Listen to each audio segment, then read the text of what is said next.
Stay tuned for our April podcast series on Make It Happen. We have several amazing guest speakers, independent business owners, horse trainers, farmers, crafters, you name it, all joining us for the month of April to talk about their official transition to full-time entrepreneurship. This is definitely a podcast you're not going to want to miss. Join us in April for the Make It Happen series. All right, guys, this is your host, Erin Stone with the Fox and Crow Farm with our Fridays from the Farm podcast. Thank you guys so much for listening. Today, we have a very special guest. This is part of our April series of Make It Happen, Elizabeth Bauer. She is with Wooded Valley Acres in Gilmanton, New Hampshire. Elizabeth, thank you so much for joining us today. Thank you, Erin. I'm so excited to be here. Yeah, we're super excited to have you. So, over the entire month of March, we did Women in Farming. And I have to be honest, I wanted to reach out to you so bad because you're a woman and you're in farming. You're a very inspirational person and you're just so involved in the community. And I thought you would be perfect for this podcast. And I was thinking like, oh, I just had so many people booked in March, but I'm glad that I waited for April because the Make It Happen series for April is just, I think, a perfect place for you here on this podcast. So I know we have a lot of information that I want to share, and I know you have a lot of information you want to share with people, but let's get started with just a basic introduction and let people know a little bit about you and your farm. Great. Thank you, Erin. So my name's Elizabeth Bauer. My husband and I met back in 2013, and at that time I had sustained an injury from a patient at work, and it kind of put me into this place where I was being prescribed medication after medication by doctors with no success of healing.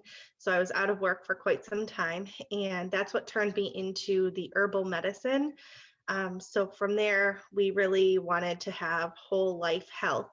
And so we got into farming from there. After that, we moved to New Hampshire in 2016, and we've been here ever since. We bought our property in the end of 2016, and it wasn't an actual farm. There are no barns on our property. We don't own a tractor. So it's very raw land. It's all wooded. And we're down in a valley. That's where the Wooded Valley Acres farm comes from. There's a neighboring farm up the road from us, the Potter Farms, which is also a great farm that we collaborate with a lot on a bunch of different things. And from there, we started out small. We had poultry. So we had ducks and we added geese, and then we had laying hens. And then 2 years later, we decided we were going to jump into pigs. I grew up with pigs at my family farm back in New York, but I never really took care of them or had anything to do with them. And most of like my memories of that is my family telling me about them, but I didn't actually have any experience dealing with pigs. So that was a whole new adventure for us. And then, so our first year we took on 8 pigs. And then after that, we grew a little larger, and now we raise up to 50 pigs a year. And this year we're starting to get into farrowing. Wow. That's amazing. We raise pigs, but 50 seems, that's a goal for us. So I applaud you for getting there. So let me kind of back you up here. I think people describe a little bit more about the farm, because I think one topic that we hit on a lot in March is a lot of people have this idea that they need to buy a farm or a farmhouse. And of course, we all have that perfect Magnolia, Joanna Gaines White House farm picture in our brains with the white picket fence and, the wood fencing and rolling hills. But that's just not the case. And a lot of us don't have that. But your property is truly unique. It's beyond the stereotypical farm. Let's talk about that a little bit more. Give people a visual as to really what the size of the property itself. Where are you keeping your farm animals? How are you, managing in this kind of unique situation? Absolutely. So we also had that dream of having, hundreds of acres and this beautiful farmhouse. And in 2016, the housing market was hot, not quite as hot as it is now. But we happened to find this foreclosure. It's an octagon shaped house, so it's a little unique. It's on 16 acres of land. The center of our property is all wetlands. So we're a little limited with that, but we've worked around that, and we have 3 fenced areas, and there's paddocks in each area. So we rotate our pigs through those areas in like a wagon wheel formation. So it helps keep the land from getting destroyed. We're very passionate about how we use our land and the way that our animals are on the land. So that way we're giving back to the environment and not depleting those nutrients that a lot of our food is depleted of. I don't know how else to go from there. Well, I think so what so a lot of people throw around the term free range pigs or pastured pigs. What do you describe your pigs as? They're So our pigs are described as forest fed. yeah, So they eat forest. a lot of acorns, they do a lot of rooting. So our goal with that is to eventually be able to, so they turn all the leaves into like a mulch and they put that all back into the dirt every time they're on it.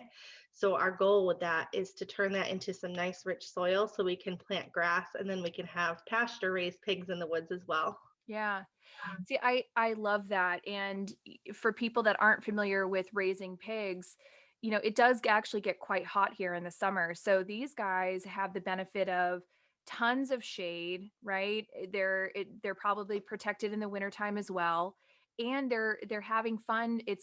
I know you described it kind of as a moist setting, but for a lot of pigs, that's very essential for them in the summertime when they're getting way too hot. So here you've taken this property and you found like the perfect farm animal to raise on it, and look at the long-term benefits it's doing for your forest land. So I mean, great. Definitely. Yeah, I love that. It's like forest management and an ethical way of raising the farm animal. And I think it's better than that white picket fence and having just a whole bunch of pigs out in a square paddock somewhere. I mean, these guys are having a very stimulating and eventful life while they're there. So, Absolutely. It's like a pig haven. yeah, yeah, really. So, let's go back to you kind of had a little bit of exposure to the pigs and the farming and stuff when you were a child. Tell people how do you go from being in New York and to just being a full-time farmer today? I mean, that I know there's a lot of in betweens, but when you were a kid, did you know that you were going to be farming when you got older? I mean, when did this dream start, and when did you get started on the dream? So I feel like some of it's in my genetics because our family's been farming since the 1850s. And the area that I grew up in New York, which is the Finger Lakes region, there's actually the hill that we lived on is actually called Criley Hill, which is my maiden name. And pretty much every house on that hill was one time owned by the Crileys, and they all had a farm. My grandfather owned and raised 5,000 chickens each year, which to me, I'm like, that's insane. And he also raised pigs. And then on my mom's side of the family, she did dairy cows. So it's like in my blood, hardcore to do farming. So I feel like that has some of it to do with it. But when I was a kid, that wasn't what I was thinking about. I wasn't thinking, oh, when I get older, I'm gonna become a farmer. So it definitely stemmed from my drive for the herbal medicine. So back when I was injured, I actually stopped taking all the medications that my doctors prescribed. And I started using herbal remedies like essential oils and just the whole health food, making sure, I was limiting my grain consumption and just getting nutrient dense food. And from there, I went from passing out multiple times a day to not being able to stand up for long periods of time. I couldn't stand in line at concerts because I would pass out. It's called postural orthostatic tachycardia syndrome. So what happens is the blood flow to my legs, um, your legs are supposed to restrict and push the blood back up when you're standing, but mine don't. They dilate. So all the blood pools to my feet and it doesn't go to my brain. So then my body tells, my brain tells my body that I need to lie down because I'm not getting any blood flow. So that was kind of what I was dealing with at that point. And like, there was many things that I missed out back then that now, because of, my diet changes and this new herbal path that we're on, I'm able to do a lot of those things. I mean, I'm farming full time now, and I'm able to do a lot of those things. I still can't do some things, or I have limitations or have to like set boundaries for myself. But from where I was in 2013, I've come a long way. Wow. Yeah, no kidding. So the medical condition that you have, is this, were you born with this, or was there something that started it for you? So I worked at a psychiatric hospital, and I was actually hit multiple times by a patient. I kind of got cornered. So it caused a concussion, and it kind of triggered all of these other symptoms. Wow. Oh, that's crazy. I would have never known. So, boy, and it just, it does sound like it could create some limiting factors for you in terms of the agricultural part of your lifestyle. How do you deal with that? I mean, do you rely on your husband a lot, or do you hire help, or are you just out there like, I'm gonna swing this axe until I feel like I'm gonna pass out? So some of it is that. So I do rely on my husband for a lot. He is a godsend, and he grew up in Niagara Falls, so he is a city boy through and through. Never farmed a day in his life. He always loved hunting and fishing and being outdoors. So when we kind of gathered this passion together with his natural liking for nature and being outdoors, and so we kind of went on this journey together when we moved here and learned as we went. Um, but yeah, so he does a good portion of it, like all the heavy lifting, that's his job. I can bring up grain bags, but I use the four-wheeler, like that kind of exacerbates some of those symptoms. So I carry the grain bag out, throw it on the four-wheeler, go grab another one, and then I ride the four-wheeler out to bring it to the bins. But otherwise, he does that when like I can't get through the snow or something with winter, or Yeah. yeah, he does a good portion of those kinds of things. And then like as far as, I'm more of like the engineer behind the ideas and all that. And I do a lot of the bookkeeping and finances and making sure everything's aligned, a lot of the marketing, the social media, the customer service, relating with the customers. So I do a lot of that Yeah. back end stuff. Yeah, just the sort of stuff that the guys are not necessarily super good at. Yes, exactly. They are very good at lifting things though. So I am curious, because I've been out in that area of upstate New York, and it is really nice out there, and it's very agriculture centric. How are you here in New Hampshire, and what brought you here? How did you pick your property in Gilmanton, of all places in the state? Yeah, so New York is very agricultural. It's completely flat. There are little hills, but it's field after field after field. It is the most gorgeous farmland ever. There's not many trees. It's mostly level, flat land with fields. So when we decided to move out here, my aunt actually lives in New Hampton, and I used to come visit as a child in the summer. So I would come out for 2 weeks at a time, and I always loved New Hampshire. I loved the people. I loved everything that New Hampshire has to offer. I love the natural things. New York is somewhat environmentally conscious, but not so much as New Hampshire. And I've always just been that like natural kind of geared path person. So I just really enjoyed that aspect of New Hampshire. So when we moved out here, we didn't really have a place in mind as far as like location. So when we were looking, we were looking kind of centrally located in the Lakes region, but also close to Lake Concord and amenities. And Gilmanton kind of has like that it's got that rural piece, but it's also got that community piece where, the people here are just super friendly and neighbors help each other. And we just found this gem in the middle of the woods that, was at a great price. And we had hopes and dreams that we could make it work, and we have. Yeah. So were both of you self-employed at the time that kind of enabled you to just move anywhere in the state? At that time, Corey worked in Laconia. He does commercial HVAC and refrigeration, so he was in the service industry and traveled with the work van a lot. And then I worked in Concord for Community Bridges, and I helped adults with developmental disabilities. So it was kind of like a happy medium for both of us. It was only a half-hour drive for each of us to commute. And then it wasn't until this year that I went full-time farming. Wow, and we are definitely going to be talking a lot about that because that's a very huge leap of faith. But I know there's a lot of work that went into that.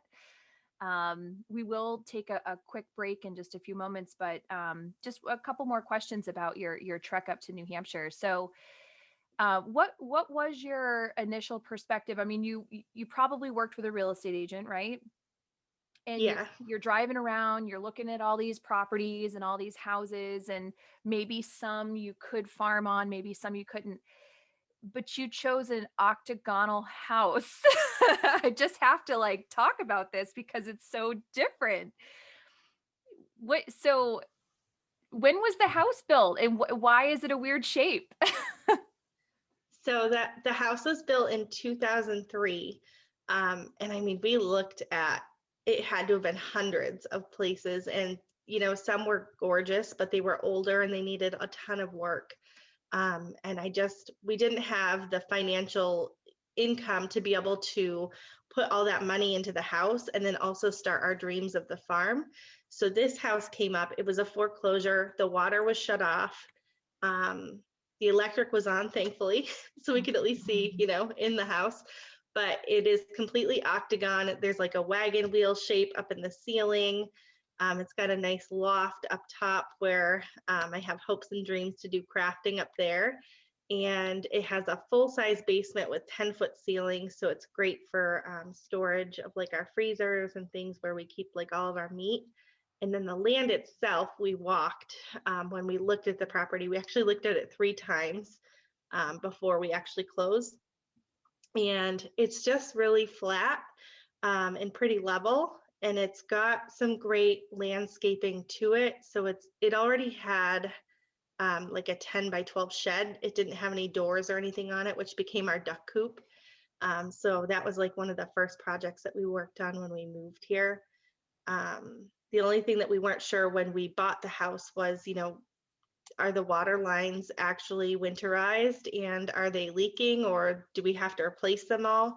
But because of the price that we got the house at, it was listed for 108,000 and we bought it for 120,000. And yeah, you can't beat that. I mean, the market these days is insane. Yeah.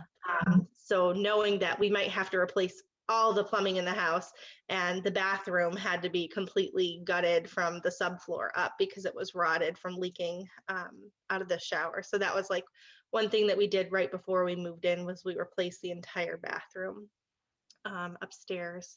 But other than that, it really like was in perfect condition. We've redone the kitchen because it had like a bachelor pad kitchen in it. It had the it had plywood cabinets and the shelves underneath were like 2x4s with a plank on top. So if you push stuff back too far, it fell off the other side. Oh my God. There weren't any upper cabinets. It was plywood countertops. It was really rustic. Yeah. Yeah. We're very familiar with the rustic fixer uppers around here too. That's great. That's great. Well, we'll take a quick break and we'll be right back, guys. Elizabeth Bauer with Wooded Valley Acres.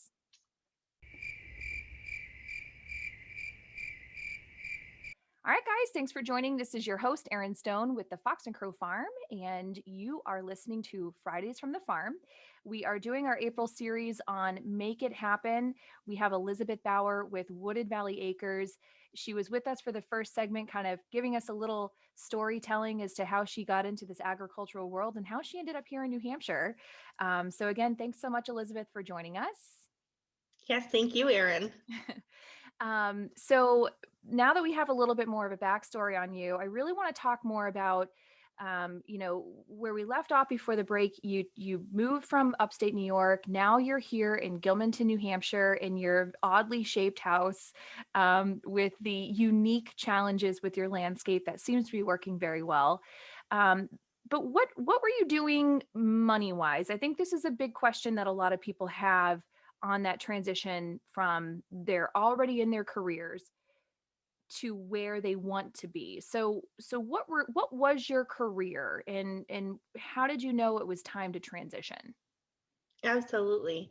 And I mean, that's still, something that's on our mind is how do we fund the big infrastructure things that we're going to be doing this year? So my husband still works full time outside of the home. He does commercial HVAC and refrigeration. And prior to me leaving my job in January, I worked in the health industry. So I worked a few different various jobs throughout that. So since I was 18, I've worked with adults with developmental disabilities in like a home health care setting. So I've done that for quite some time. And my most recent, I had left that industry to go to the gas or the nuclear industry. And I knew that it might be a temporary job, but it was, a decent amount of money that I would be making. So I ended up being laid off like I had anticipated in January, but it was kind of unexpected. And we weren't really expecting it, even though, we kind of already had this idea that I might end up not working out in that job and it might end.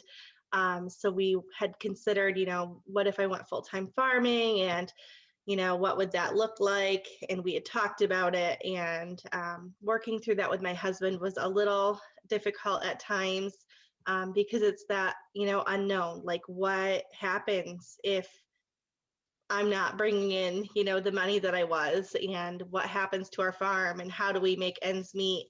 And we just kind of had to think about, like worst case scenario, we try it for a few months. And if we're really struggling, I go back to work full time. Best case scenario, I really make it happen and push through, and we figure out how we can make it work. So far, we're going on month 3 of me not working, and we are doing pretty well. I did pick up some per diem shifts, so I'm kind of making my own schedule in the home health care world.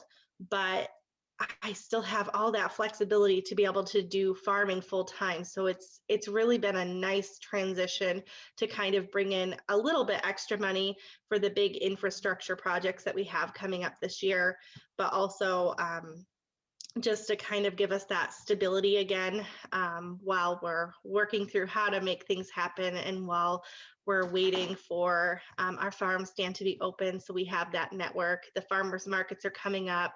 We have some craft fairs that we're going to be going to. So those will be all those big items that will help bring in money again, steadily. What was the level of farming that you were doing before this 3-month start? So I was still doing full-time farming, but it was getting to the point where I was feeling really overwhelmed and stressed. And that's kind of what triggered those conversations about what if I stop doing like outside work full-time and I just focus on the farm.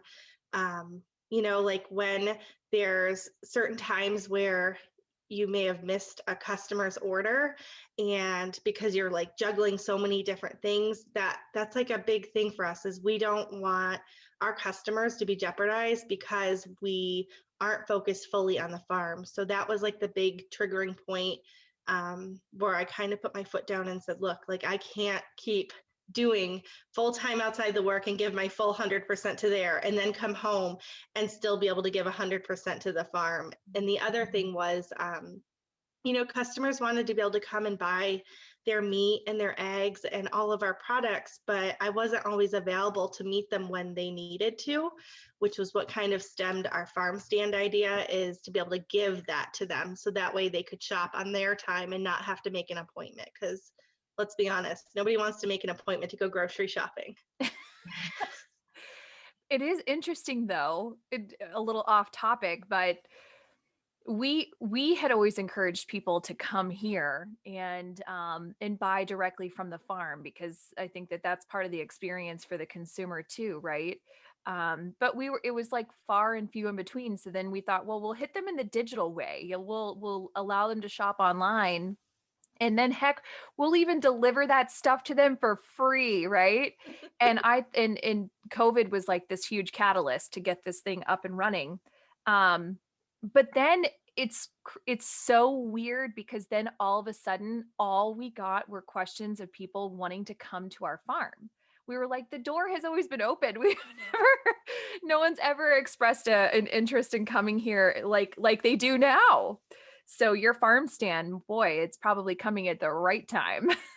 Yes, absolutely. Yeah, It cannot come soon enough. I'm sure. Yeah, we'll talk more about the farm stand too.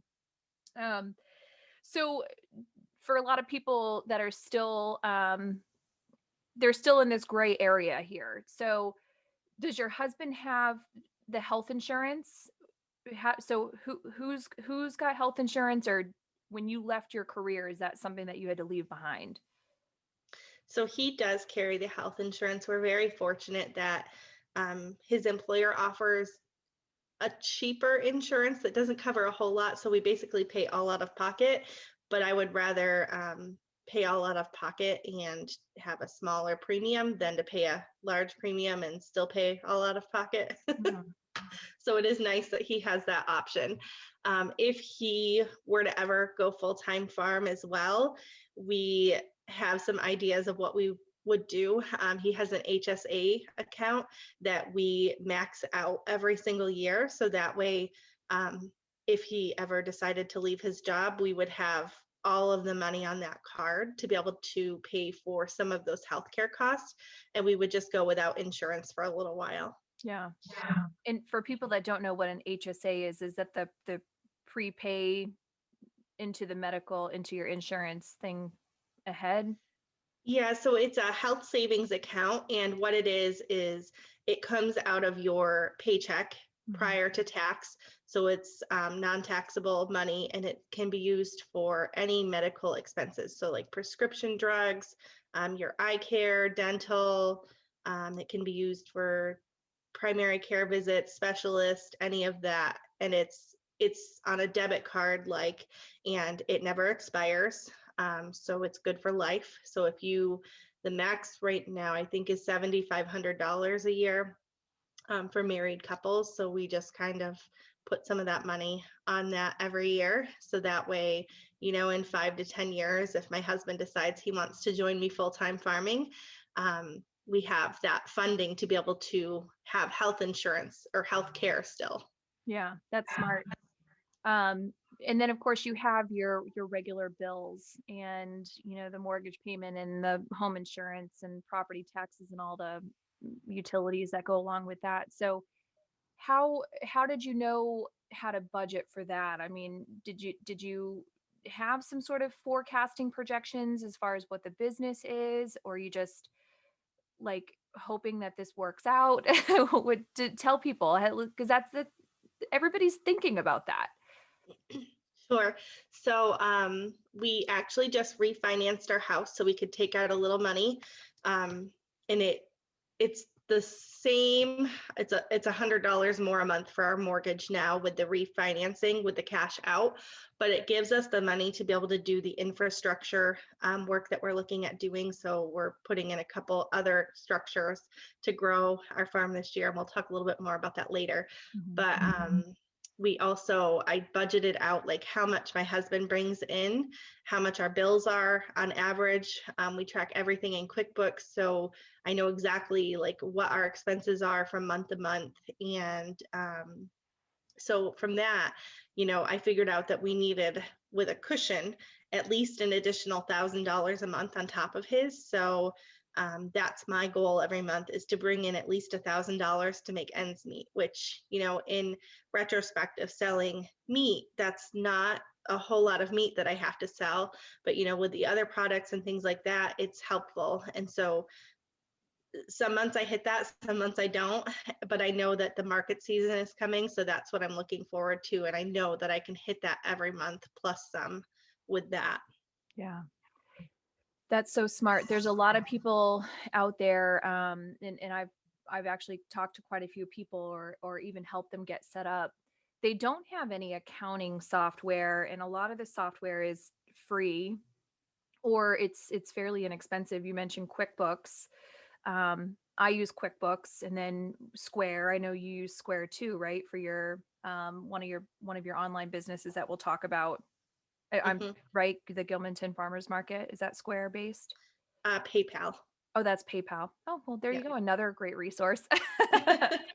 um, so there's all these different things out there, and I've told other farmers before. Um, Even if you're small time, guys, for our listeners out there, if even if you're just selling your eggs or cut flowers or whatever it is, you really should be watching and monitoring your income flow on that, because you never know where this is going to take you. If you think you might be dreaming about going into this as a full-time thing, that information is going to be such a great resource for you to figure out and budget for you. So that's so smart of you, Elizabeth, to be proactive in putting that together, because now you know what your goal is. You know, I always say that the part of change for people, now that we're on this Make It Happen series, is you have to have kind of your plan, right? And then you have to have, well, you have your goal, and then you need to plan on how you're going to implement that. So what we're hearing from you is the important detail. You know what the plan is. Now you know what your goal is and how you're going to get there and achieve it. So good for you. Um, Absolutely. so the market season is coming. This is a new thing for me. I talked about it in March. I've never done farmers markets until last year. But not only are you doing farmers markets, but you've taken a leadership role in the farmers market. Tell people about this. This is kind of a big deal. Absolutely. So I was kind of in your boat that you were in last year, as well as I could never get into a market because, our main staple is, our pork and our chicken. And we also partner with another farm and provide beef as well. But so many markets are already infiltrated with those markets. And I wasn't ever able to get into another market where I could sell those items. So Gilmanton is a great little community, and they're so supportive of the small farms. And we are a very big agricultural community. So we don't have a farmer, or we didn't have a farmer's market in Gilmanton. So a group of us decided that we would collaborate and get together and kind of create that. So with their ideas, I helped to do the logistics. So we created bylaws, we filed for our 501c3. We created the articles of incorporation. And so the whole idea started on June 10th of last year, and our first market was July 4th. So or July 5th, in that time period of less than a month, we created this business, the bylaws, filed with the state, and made all of this happen. So it was and got vendors. That's an essential part of the market. So it was kind of crazy, and it was amazing all at the same time. And I really believe that if COVID hadn't have happened, that we wouldn't have been so successful. But now the market's established, and people really just love our market, and we have a great turnout every week. So this year I helped create the website, so that helps drive more people to our market, and we've got some great advertising going out. So it's fun. I love collaborating with the people on the board, and just working towards those goals, and meeting all the people that come when we're at the market selling our own produce and stuff like that. Were you doing farmers markets before this Gilmanton farmers market? I had never done a market in my life.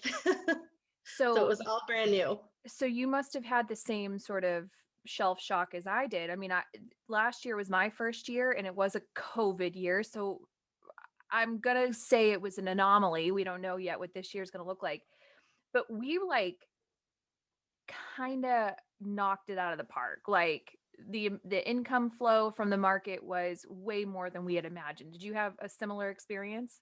Absolutely. I mean, you pay $100 to $150 per market season. And so your goal is, obviously to make that back plus some. But we definitely had some great successful weeks and met a lot of great repeat customers that kept coming to us through the winter after the market was done. So when we say that, just trying to put the puzzle pieces together here for people, because this is just a great map that we just created. So you have your little at home farm and you're selling to the public. And then this COVID season starts, right? And you see Mhm. an opportunity and you seized it like a wild woman. I mean, insanity to put this together in a month, you and your board. Now you're at the market and like, holy crap, if it was like our market, it's like, where did these people come from? At the end of every day, you're like, my stuff is selling. I need to get more pigs and butcher dates because I'm going to sell out. And now you're doing the record keeping and you're seeing what your income flow is, and I'm sure you have minimal overhead because you're running it right out of your own personal house. So tell me, I mean, this must have been like this m- uh, this must have been the time in your mind when you and your husband were sitting down at the dinner table saying, I think we can do this. Is it is this kind of like when this happened? It definitely is. And I have to say, the farmers markets, it's a lot of work and it's a lot of hours out of your day, loading up all your stuff, loading up the tent, marking and weighing all your meat to bring to the market, and then, bringing everything back home after you set it up and sold for 3 hours. It's a lot of work and you're exhausted by the end of the day, but it really is a great networking place to be able to meet and get your product in front of so many customers. And last year was amazing. And I really think it's because so many people were cooped up for so long and they were just excited to get out of their house and mingle with other people in a safe environment. Mm. Um, I just, we had, like, there was times where we had long lines at our table because people were asking about how do they buy bulk meat because there was this scarcity of, they were afraid they weren't going to be able to find meat, or we were going to sell out and not have any left and they wouldn't be able to get any more. So they wanted to buy in bulk. So there was a lot more bulk buys last year as well. So people wanted to buy half and whole pigs and quarter and half cows, and they wanted to buy numerous chickens to be able to fill their freezer for the rest of the year. So that way, if there was another scare of no meat in the stores or we didn't have any, that they would be able to have some available all year. Yeah. I I did say last year this could just be an anomaly, and we don't know if we're ever going to see a season or, a push for backyard farming and community farming like we did last year. But my husband and I just watched that Netflix series called the Seaspiracy. Is that what it's? Hmm. Yeah, Seaspiracy. We just watched it last night, and the one thing I really took away from it is, I think a lot of us get into farming because we don't agree with the commercial aspect of farming. And so we like to do it the old wholesome homesteading way and have a connection with the animals and offer them that pastured experience and allow them to kind of root their noses around in the dirt versus a concrete floor. And when I see these series come out like that, and I'm very thankful for the gentleman that put that movie together. It was very well put together. It is pushing people back into doing something a little bit more ethically and trying to find something a little more sustainable. And in that video, did you watch the movie? Have you I watched it? haven't seen that. The term sustainable comes up quite often, and he really does push in the interviews that he has with some of these reps, what is sustainable mean? How do we make this sustainable? And what you've created is something so perfectly sustainable. It sounds like it's very sustainable for you and your home and your property. Obviously, it's sustainable for the forest lands. But look at what you've done for the community. I mean, this is beyond sustainable for Gilmanton is not a small community. There's a lot of small towns that neighbor it. And I'm sure you saw a lot of people from out of state at that market too, right? Definitely. There, it's on a nice public highway, so it's on Route 140 in a well-traveled area. So we definitely saw a lot of out-of-state people, as well as there was people from Alton, Barnstead, Pittsfield. We had a lot of travelers. Yeah. Yeah. Well, the Fox and Crow Farm is going to be doing that market this year, and we're very excited about it because it does sound like an amazing opportunity. We are going to stop for a quick break. We will be back. Guys, again, this is Erin with the Fox and Crow Farm at the Fridays from the Farm podcast with Elizabeth Bauer at Wooded Valley Acres.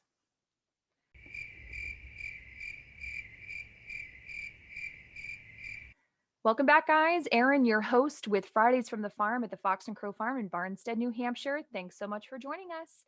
Today, we have Elizabeth Bauer with Wooded Valley Acres.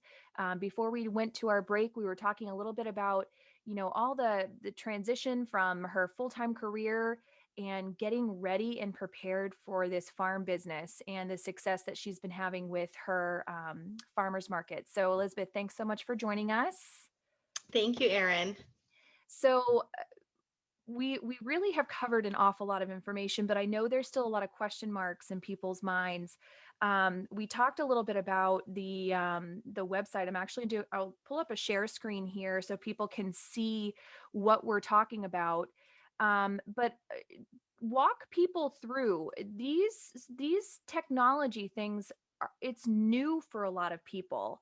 Buying a domain, registering your website, walk people through that process. Absolutely. So, getting your website started can be difficult, but at the same time, it's very easy these days. And there's different hosting places that you can go through that make it super simple. For our website, we chose Wix, and Wix often has like deals that you can purchase, like a 3-year domain and a 3-year website at a discounted rate. But they also include the domain in that price. So you sign up for your domain and the website at the same time. And then within their website, they have a website builder. So it makes it super simple to create this gorgeous website with all the information that you're looking for. They have lots of tutorials. They provide tons of support. I don't know how many times I have come to a roadblock on creating the website, that I've had to call their customer service, and they answer almost immediately or give me a call back almost immediately and help me with whatever I need. And to let people know too, so I'm showing the website right now to everybody that's watching on our YouTube channel, guys. If you're listening on our podcast, there is a link to the YouTube channel so you can see this, but woodedvalleyacres.com. Now, these pictures they're probably already uploaded into the site builder thing, right? You don't have to pay a photographer to take pictures of your eggs. Right. This picture is a photo that I took of our actual cows, the one Oh, up this one above. here. Yeah. Okay. Yeah. So you can edit it so it works well for you, but then there's a lot of pre-formatted stuff already to make it easier for people that aren't website builders. Absolutely. And it gives you hints and tricks, and you can kind of pick from a design that's already done, or you can make it completely from scratch. Yeah, this looks really good. We'll just click on a couple of buttons and let people kind of see the products that you guys are selling. And it gives you a really good one thing I like about your business, Elizabeth, is you take really good photos. Thank you. Guys, do a better job. Don't just take pictures of your stuff, flumped on a shelf. Presentation is important. Oh, and one neat trick that Wix has is that pork chop is actually, I took that picture in my basement on top of the chest freezer. And Wix has this cool tool where you can actually like cut the item out and place it on a surface that you want. So it wasn't actually taken on that wooden surface. I cropped out my pork chop and put it on that wooden surface. Oh, that's smart. So I it's al- kind of neat. It's really universal. yeah, yeah. I also use canva.com. I don't know if you've ever gone there before, but they have a background remover tool too. So there you go, guys. No more. We don't want to see your trash in the background. You're, Exactly. They have trying to take. tools to remove that. um, so okay, so if you have a domain in mind that you want to buy, what you're suggesting is when you find your web hosting and you use Wix, and then there's others. I use WordPress and Square and others. Um, Other companies that offer this full in-house, you can just purchase the domain, right? And then you just start building. There's colors you can choose from, there's pictures you can choose from, and you can put together a super awesome website like what you have. Definitely. I also think that branding is really important. So people know when they see your colors and your logo that that is your product. So that is one thing that we worked on last year was we actually paid to have our logo redone and to have it branded with specific color. So you'll find on all of our products, our website, that these colors are a specific hex color. Hmm. Yeah, that's so smart. I love it. That's perfect. Some other things too, since we're talking about technology, there's other types of apps or software that you're using too. Tell people about that. Yeah, so we use QuickBooks, and QuickBooks is a great program, but it does have a fee service monthly, or you can buy the desktop version. We are actually switching to what's called the Wave app, and it's a free service. It's similar to QuickBooks in the functions that it's able to do, but it's a lot more user friendly. If any of you have used QuickBooks in the past and had to set up your own chart of accounting, it can be pretty tricky, especially when it comes to like the Schedule F and farming and getting all your items correct in that chart of accounting. Whereas this program is super easy to get all of that information in, and it is free for life. So that is one item that we're switching to. The other things that we do to help keep track of things is, we have our receipts of how much feed and stuff like that we buy, and that goes into QuickBooks, but that doesn't really give you a breakdown of, how much did your laying hens actually eat this month, or how much feed did you give to your pigs this week and what weight were they at. So we have Excel spreadsheets that I created that give a breakdown depending on the animal. Like our feeder pigs, we do on a weekly basis, we tape and measure them to get our weight of how much they were at that week. But we also write down, if we added straw, if there was any illnesses, what we did to treat that illness if they were ill, how much feed we gave them, if we gave them hay, if we gave them dairy, additional produce. So we track all of that to kind of have this rough estimate at the end of how much it actually costs per pig. Now, granted, if you raise one pig and you track that one pig, you're going to be more accurate than, when we track 10 pigs of the same litter at the same time, because some pigs eat more than others. But it gives you a rough estimate of how much per pound that pig actually costs for feed and straw and all that. Now, I know my husband's listening to this podcast because he loves our podcast, by the way. And I'm sure he's going to get a chuckle because he thinks I'm the only one that does this. He thinks it's absolutely crazy, but so important, Elizabeth, right? I mean, Absolutely. and I think the really interesting perspective is to actually be able to see, guys, farming is not cheap. It is very expensive, and if you aren't tracking this down, you're not going to see the reward on the other end when you have your QuickBooks or your Wave app open and you get a chance to see your cash flow. But at the same time, your cash flow, that's not your net. You really need to make sure that you're monitoring what your real live expenses are for these animals.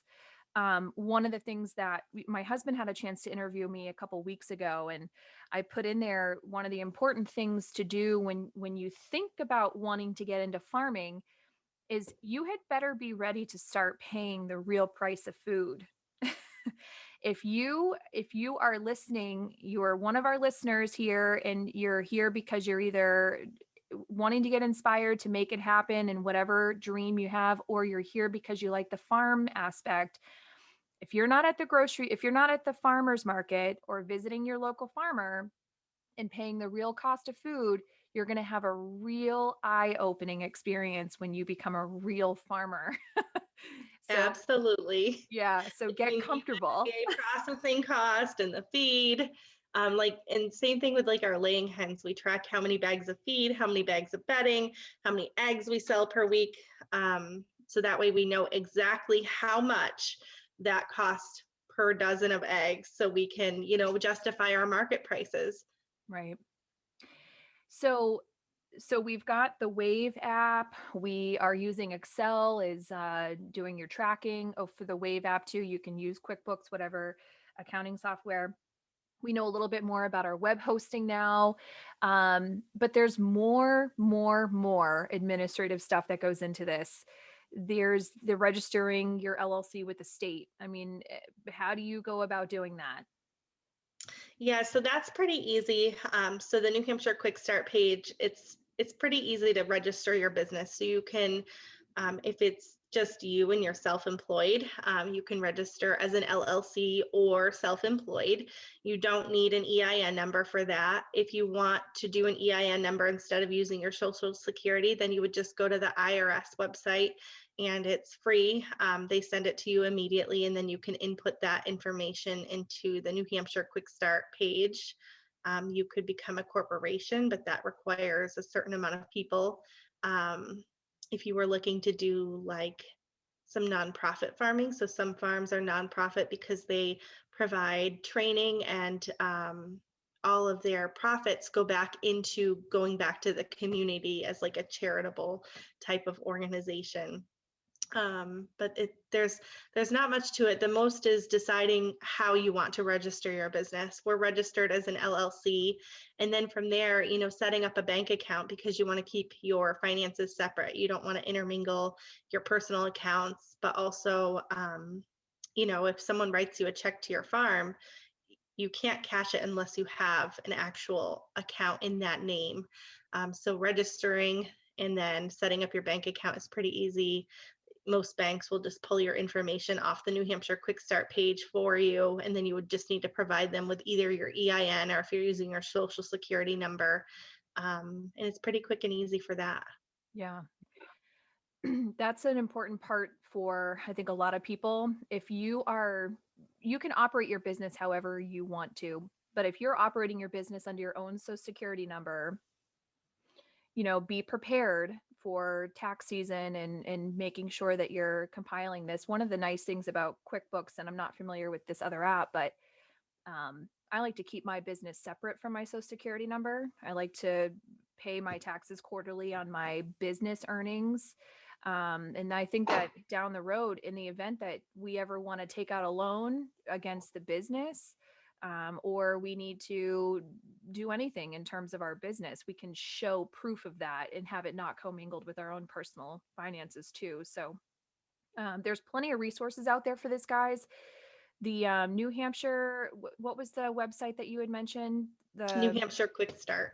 Yeah, New Hampshire Quick Start. And there are links there too for resources here in the state of New Hampshire. And I'm sure every state has something similar to the Small Business Administration and getting help or counseling on getting through that process. Excuse me, because it can be overwhelming. I get it for a lot of people if you're new to this, and if your head is spinning, guys, just stop, go back to the first segment of our interview and get re-inspired as to why you're here in the first place.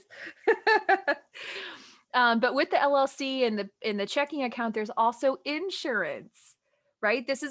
And we are going to have an insurance rep with the cooperative cooperative insurance out of Vermont. We're going to have him as a guest for this month of April to talk about insurance. Guys, this is so important. So what did you find when you were building your LLC and you needed the insurance?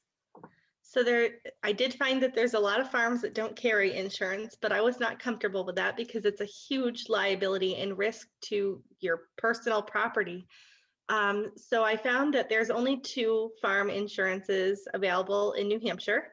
And when you try and look for just liability insurance, those insurance agents kind of just look at you like you're two-headed and they have no idea what you're talking about and they don't support farms. So the two insurance companies that we found, one was through the Farm Bureau. Can't recall the name. And then the other one is the cooperative insurance. So we actually go through the cooperative insurance. It's a little cheaper than the other one. And it provides a really good coverage. So a lot of like your farmers markets require you have 2 million liability.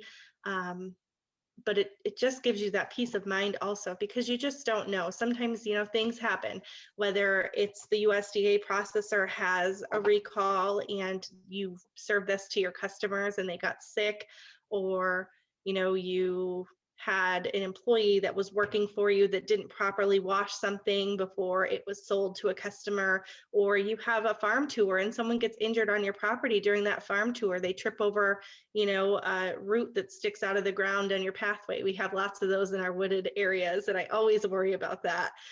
So it's just that peace of mind, but what you can expect to pay for your farm insurance, which the cooperative as well as the other one, it's an all-inclusive plan. So it's your homeowner's insurance as well as your farm. But it's between $1,500 and $2,500 depending on what you are selling. Mm. And the more you sell, the more that increases because the more liability you have and they're covering you for. Yeah. One of the things that we were pleasantly surprised with our farm insurance, and I know you probably have the same coverage. It also will cover we have tractors, we have other sorts of farming equipment on the property. Those are all insured. Our buildings, we have all these little barns everywhere for all the animals. And then, the dreaded, what happens if you lose power and everything in your chest freezer spoils? Guys, one chest freezer alone, a 12 cubic foot chest freezer, is probably well between $3,000 to $5,000 worth of retail meat. So something to definitely consider. And if you're at that stage now, maybe you're downloading your apps right now to track your money in, you're ready to go to the bank and set up your checking account, and you're ready to start building your website because today we just covered all that and it seems pretty darn easy. Don't forget about the insurance. Make that phone call now. Absolutely. Yeah. Absolutely. And Um, one thing we did was, we started out with chickens and poultry, and we didn't really sell anything off the farm, but that was like our foot in the door. So at that point, we didn't carry insurance until we started with the pigs. And when we got to the point of processing the pigs, that's when we ended up getting insurance. So, we saved a little bit before then because we weren't actually selling any products on the farm, or having people come to the farm for tours regularly. yeah. Yeah, that's good. Well, naturally too, I don't expect any of our listeners to, guys, you don't have to go out and get 50 pigs and buy a new house or a farm fixer upper like we all do. If you're inspired and you think you want to start dabbling in the farm business, you certainly do want to start small. So a lot of this stuff may not be relevant to you, but if you're at that halfway point and you're already doing your hobby farming and you're thinking now is the time for me to branch into this is a full time, here are some great resources for you for certain, and we'll make sure to include links to some of this information too, in our YouTube and our podcast channel for you. So we've covered an awful lot of information, Elizabeth, and just really, really inspiring stuff from you. I mean, you have come a long way from New York, distance wise, over here to Gilmanton, New Hampshire. From building up your own personal farm, taking a huge leap of faith into this full time farm, something I'm very, very proud of for you. And I know you're going to have huge success. And then putting together the farmers market, which really we could have a whole topic on just that. where do you see yourself going? Where are we here today, and where are we going to be next year and the year after? What's your plan? Definitely. So we started the farm stand. We bought this shed and that's delivered, and we're waiting on the electric to be installed with that. And we've had some hurdles we've had to go through. Right now in New Hampshire, it is this lovely mud season. So the roads are restricted on weight, so they can't come put the pole in. So we can't have electric, but we have hope that by the middle of this month, we will be able to have a soft opening and have some of our dry goods out there and not necessarily our meats and refrigerated items. So that's one step that we're moving towards, is having that self-serve storefront for people to be able to shop at to help grow our business. And then the other thing that we're taking on this year is a huge infrastructure item. We are putting up a farrowing barn and starting to raise register Gloucestershire old spots. So that is a big expense for us. And with that, we need a tractor because the last 4 years we haven't had one. So you don't always need one of those when you first start up. But now we're at a point where we're going to actually have a barn. So we do need a tractor. So that's one expense that we're going to have this year as well. So from there, my goal and dream has always been to aspire and help new and starting farmers. So I'm actually also on the board for the Small and Beginner Farmers of New Hampshire, and I'm the Belknap County leader for there. So my goal is to help create programs to help other people that want to start farming to learn the processes, like chicken processing, how to set up a chicken coop, how to build a chicken tractor, how to start with pigs, different ways that you can raise pigs. This year we're switching from mostly grain fed to we're going to be hay feeding and providing dairy and supplementing with the beer grain. So that way it's a more nutritious pork that we're providing. But it's just always evolving and learning what works for your farm, but also what your customers are looking for, and always being conscious of like the environment. And you don't, the last thing farmers want to do is to destroy the land, because then we have nothing to farm. Yeah. Boy, you just touched on all the most important topics for me as a farmer, and I just applaud you for doing what you're doing and growing the way that you're growing, and you're just doing a fantastic job. This social media aspect of what you do too, all the way from the website, is just so perfectly thought out. So, a true inspiration for people. And for those of you that have been listening to this podcast, certainly use Elizabeth Bauer as a resource as well. Reach out to her and come visit the farm, and come visit her farmers market, and be a part of the community, and be inspired, because this is definitely some very inspiring material here. Thank you, Erin. I appreciate that. Yeah. Well, anything else that you want to share with anybody? Or I always put people on the spot, because why not? It's my podcast. I can do whatever I want. Um, I guess just don't be afraid. Don't be afraid to start, because there's people out there that will help give you guidance and support when you need it.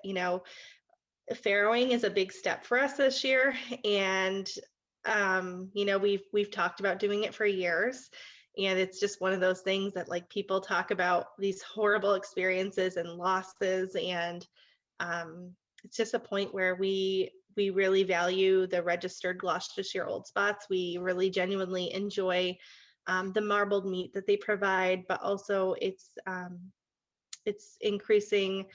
They're like on the extinct list, or going extinct list, or coming back, but there's not many breeders for them, and they're a really great type of meat. They have quite a bit of fat, so I use a lot of the lard in our soap making, but it's scary. It's scary jumping into anything new that you're not used to and you've never been experienced to before. But don't be afraid of it. Just read and learn as much as you can. Ask your local farmers, and ask if they would be a mentor to you, and don't be afraid to get into it.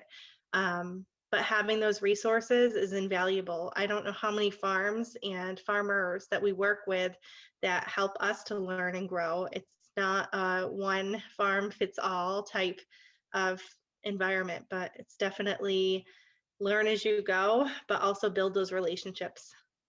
Yeah. Oh, that's so wonderful. Thank you for sharing that. Absolutely. Well, again, guys, this is your host, Erin, with the Fridays from the Farm podcast. Feel free to check us out, fridaysfromthefarm.com. There will be links to our YouTube channel there as well if you wanted to watch our podcast. If not, and you're listening, thank you guys so much for listening. Thank you so much, Elizabeth, for joining us today. Thank you, Erin, for having me. All right.